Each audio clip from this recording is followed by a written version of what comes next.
pretty song. It was done by Topper Moore and Alex Elena. And it's called Keep Dreaming.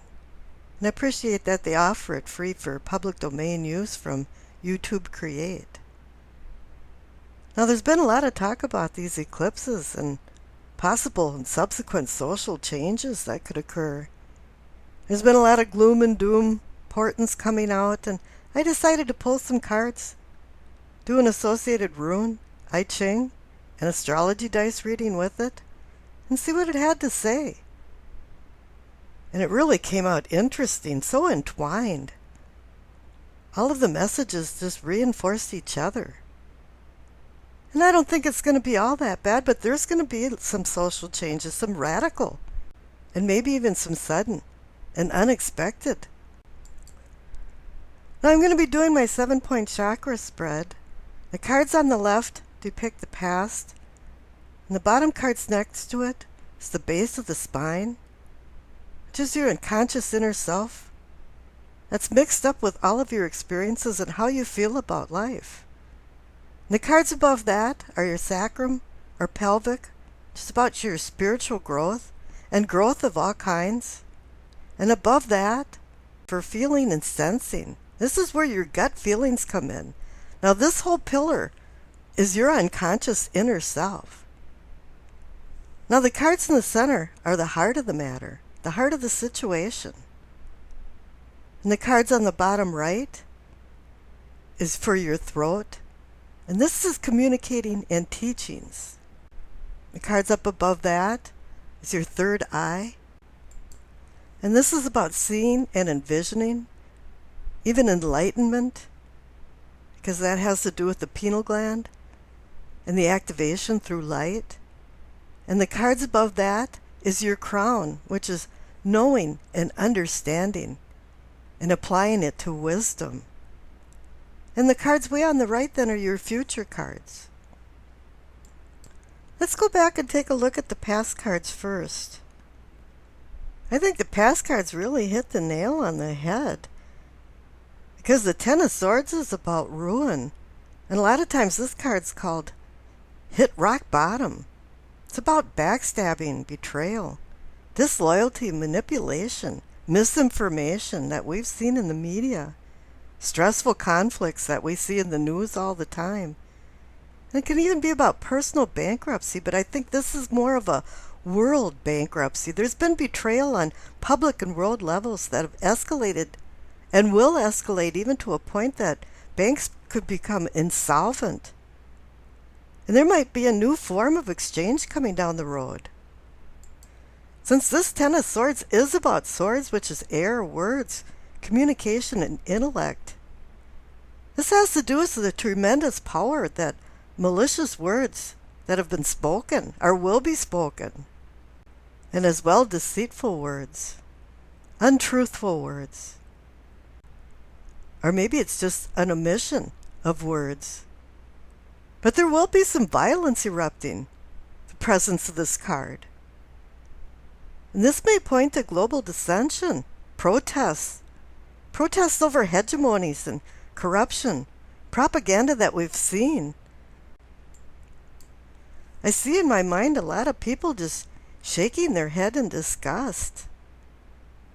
But the redeeming feature of this Ten of Swords card is that it's a 10 card, which means that you're coming to completion, coming to a completion. The worst is over. It's time to move on from pain, loss, misfortune. And this portends a new beginning, a new day dawning. But in the aftermath, there's going to be a lot of people that will be scapegoats and martyrs of some sort. And they're going to be lined up to blame for such debacles, worldly fiascos. Any ending is painful, and this one won't be exempt either. There's going to be a lot of pain involved in this, a lot of growing pains. Things that we knew about and were in our life for years or all of our life are going to be changing or are just going to be gone. There's going to be a global exercise in mental and physical transformations. And this is going to require acceptances and adjustments. Now the Ten of Swords is connected to the Death card. And you'll notice in the heart of the matter that the world received the Death card. And not only that, it received the World card. It wanted to tell me that it understood, the cards understood what I was asking. And give it the presence. Now there's a difference between the Ten of Swords card and the Death card. Not only that one's a minor arcana card and the other's a major. But here the Ten of Swords card symbolizes an ending by a physical force. Something happened on the earthly realm. Whereas the Death card is more about natural forces. It was a cosmic discretion, where something went out of control and it decided to put it back into control. The swords that are piercing the man's spine is symbolic of these physical forces that are causing this ending. And even regardless of the impetus of the forces for change, this is a rebirth. There was a system failure somewhere, and it's indicating it's time to rebuild. And resisting change is futile and could be damaging as well as destructive. And this could also carry on the continuum of stressful conflicts that have been occurring throughout the world. There's going to be a core review of the mistakes that have happened to assist in the restoration process. This is an irreversible reaction. There's no going back, it's only moving forward. Whatever happened, this card is saying it symbolizes that our deepest fears have rendered us paralyzed. Someone or something intentionally imposed the sense of fear and anxiety and distress that caused the physical forces to end whatever that was happening. And this is the reason for the new and up-and-coming changes. The changes could feel catastrophic at first, but once we start accepting them and enduring them, we'll understand that it was all for the best. And I think we really have begun to understand what's going on because we've received the Hanged Man. And he understands now that there was some type of physical force, worldly force, that was changing us, but now we want to change spiritually and go on a spiritual journey and seek more wisdom. On a worldly level, things haven't quite worked out the way they should have, and there's been some black hole of some outside forces that have really sucked us in. And now we're seeking inner wisdom. But this Hangman card has a sense of sacrifice to it.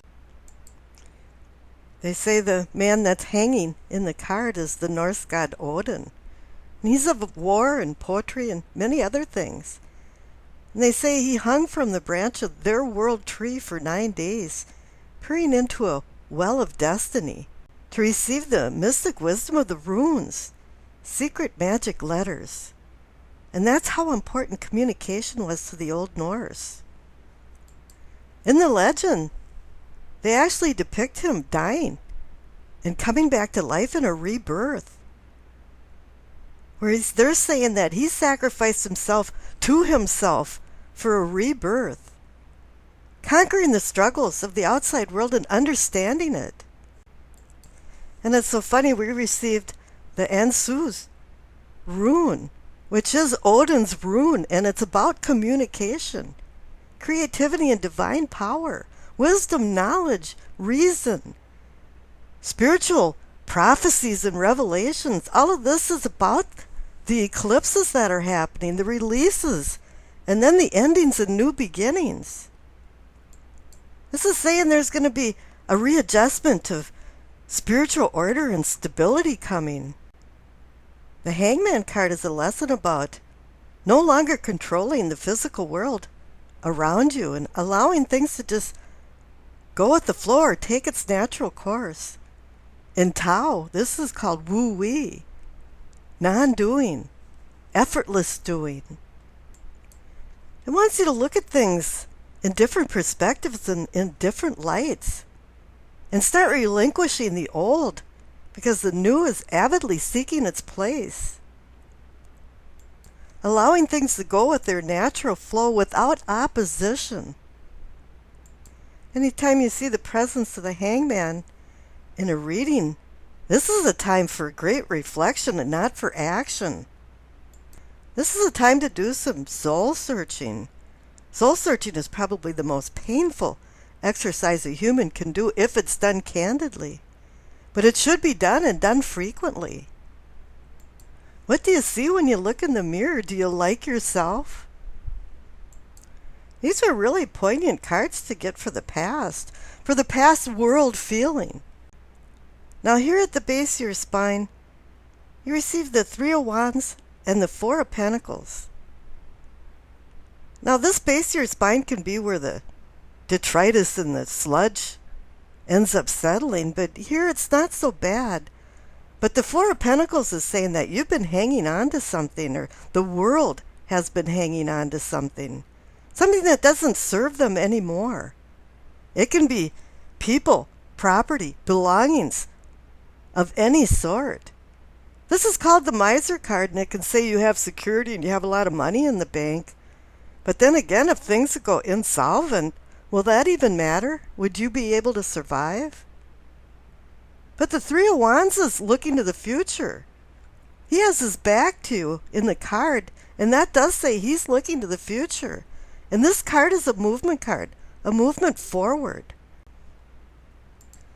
It's saying here that you know things weren't quite copacetic in the past, and the collective is ready to move forward.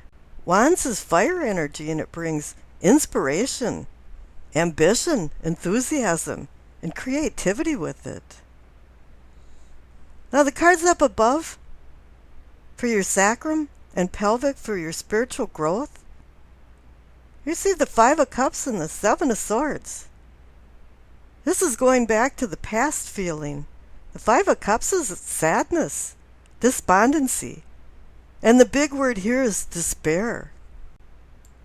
We've been waiting for something to change, because the Seven of Swords is about the charlatan of people, stealing, sneaking off. But this card can also be about escape, and I think that's what we want to do, is escape away from this pessimistic feeling that have been imposed on us. And I think intentionally. They've paralyzed us with fear. And I'm talking about the powers to be that oversee us. They wanted to sneak away undetected that they had done this. But they've been parading around down our streets that it's obvious that they've been doing it. Now the Five of Cups card is about pessimism. And, the cup is half empty rather than half full. But in every one of these types of decks that have this card, there's always a bridge. That's a transition over to a new beginning, and you have to cross that. And this is where the Seven of Swords comes in for the escape. Now, if you notice, there's only 2 Swords cards in this spread. And that's really strange. Swords are our teacher, our harsh teacher. Swords are about dysfunction and teaching us our mistakes. And Swords is about power and position. But with all the elements and the major arcana cards that came out, it's saying that this is a very egalitarian spread when it comes to the certain suits. There's 5 wands, 2 swords, 6 cups, and 1 is a repeat. There's 4 major arcana cards and 4 pentacles. So everything's been spread out. So it feels really equal and balanced. Now the cards up above for your solar plexus, for your sensing and feeling. This is the gut feeling area. You receive the 4 of Cups and the 2 of Wands. Now the 4 of Cups is where your emotions is really in discomfort. You're not feeling cool about everything. A lot of times I think of this card as being a spectator. You're not even participating in life anymore. You've just kind of given up. There's a cup being offered to you, and no, I've had too much of just about everything. And I think a lot of people are feeling that way about this and about what's going on in the world. But you have the Two of Wands, and it says you're making plans. You kind of went back to the drawing board from the Three of Wands on the bottom there. And any 2 card is about balance, partnership, and making decisions and choices. And this has to do with plans. So I think this Four of Cups guy is starting to make some plans for the world. It's time for things to change. Now in the center for the heart of the matter, this just kind of blew me away. We received the World and the Death card. Now the World says you're coming to a completion of a cycle. You graduated. Or let's say we graduated as a cosmic collective. As cosmic citizens, we're coming to an end of a phase. You know, Saturn rules the World card. And it's been in the 2nd house of our values and our resources. And this has been a tough area for everybody. And it'll be moving out in December, I think the 19th. It'll be moving into Gemini, where it feels much more comfortable. So overall, the world has had a rough go of it. And here you have the Death card. This is an awakening card. It's time to wake up. But it's also a card about beckoning closure. This is where the cosmos wants you to give up meaningless things in your life that no longer serve you. And this has to do with the big worldly view, that it's time for us to cull many things that aren't serving our societies. We finally stumbled across a sense of awareness that's seeking truth. In the absence of light, what has the potential to shine? And it's the truth. Buddha said there's only 3 things that can't be hidden. It's the sun, the moon, and the truth. When you see the presence of the Death card, it's forced volunteerism. It was preordained and meant to happen. Maybe we made some wrong decisions, and of course, worldly-wise, we had. And now it's time to go into the cosmic karma that the World card represents. Now, underneath the World card and the Death card is the Eight of Wands. Now, that wasn't intentionally pulled. I had pulled all the cards and I was cleaning up, and here this card face down was on the table, and I thought, well, how did you get there? And I thought, well, it was meant to be, so I put them underneath the main cards for the heart. And this card is about sudden, unexpected changes. The struggle's over. And it's propelling you forward. But this is a really positive future card. It's saying like a misma is rising, and now you can see things with clarity. It's a tipping point card, where the immovable mountain is now movable. Mysteries to you are no longer confusing, and there's doors of opportunities that are swinging open. This card indicates travel, and even just mind journey travel like the Hanged Man.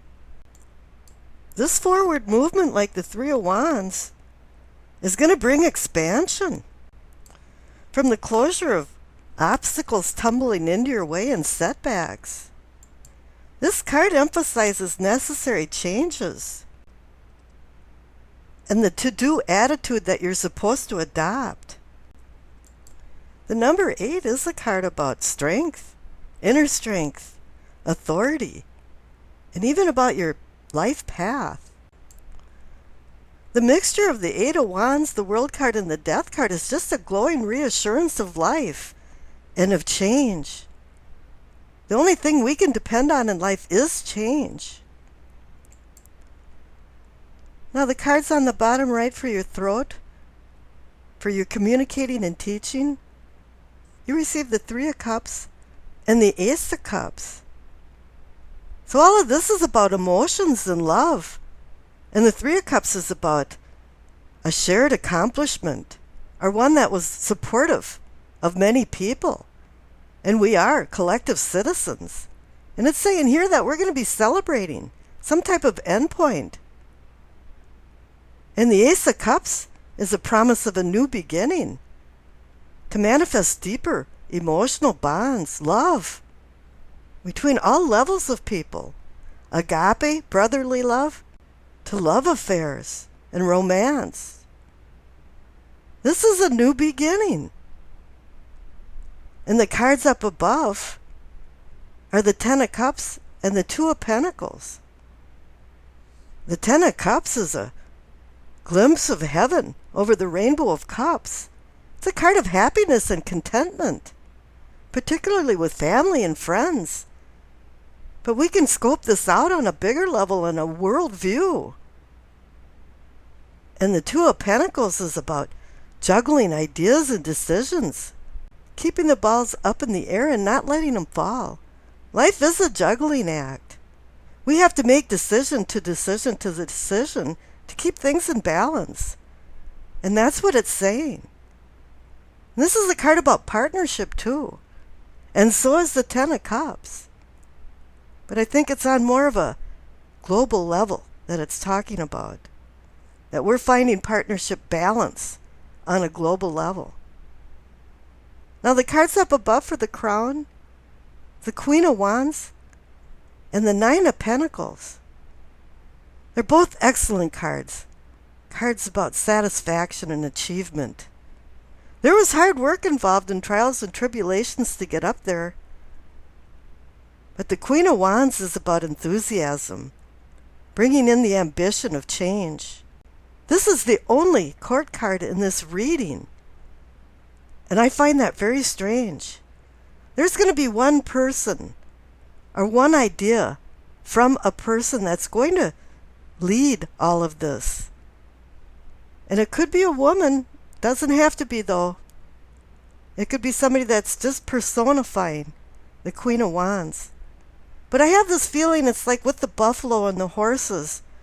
The males keep everybody in line and impose all of the laws and principles in their society.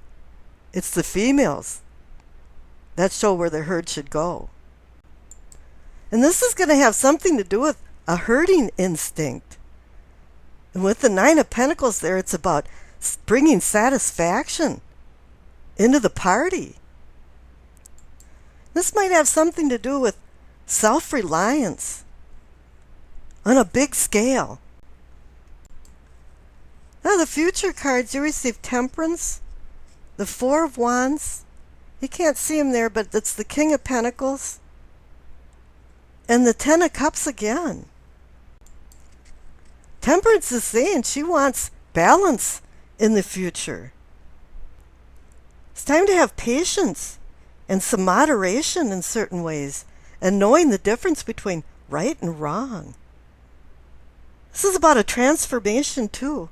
It's connected to the Death card. The Death card is number 13 and Temperance is number 14. So it's just a natural progression from death to temporizing yourself, your life, everyone's life, and the world. This card is also about oversight of guardians and maybe deceased ascended masters that are helping us through this difficult time. But there's going to be some positive results because the Four of Wands is right next to it. This is a celebration card just like the Three of Cups. It's a teamwork card. And that was desperately needed in this world, was more teamwork, understanding. This card is about ascension and rites of passage and the rituals that reinforce it. But this card, it does indicate some type of graduation, just like the World card does. There's an attainment coming. And the King of Pentacles is saying this is a good financial backing here. Maybe banks might go insolvent, but there's going to be some alternate routes. But the king foremostly knows that money does not bring happiness. And that's why the Ten of Cups is right next to him. And you receive that card twice. The card about celebrating happiness and just the joy of being alive. Just like the Death card. is the glowing reassurance of life. And I don't think these last 4 cards are a bad future for the world. And this reading should affect at least 1 to 2 years. But there will be growing pains. So expect some bumps in the road, obstacles tumbling into our paths. And I wish you acceptance, peace, and happiness.